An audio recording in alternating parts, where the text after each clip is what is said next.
শিব মন্দিরে কি করতেছো মা? আমি শিব মন্দিরে শিব পূজা করতেছি। তোমার পূজায় আমি সন্তুষ্ট হয়েছি মা। বলো বলো তুমি কি ধান কি বর চাও?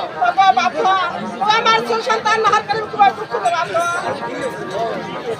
ঠিক আছে মা কলাবতী, আমি তোমাকে একটি পুত্র সন্তান দিতে পারি। তাই তোমাকে একটু সত্য অঙ্গীকার করতে হবে। তবে আপনার সঙ্গে সত্য অঙ্গীকার করতে হবে। একটিবার আমায় খুলে বলো। যে সন্তানটি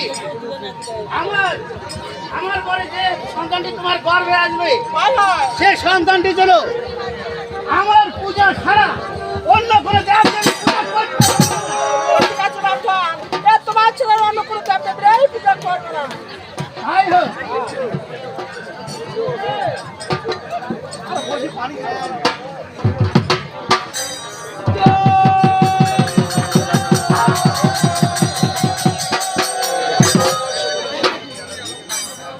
কলাবতী মা, এখন আমি চললাম সেই কৈলাসে।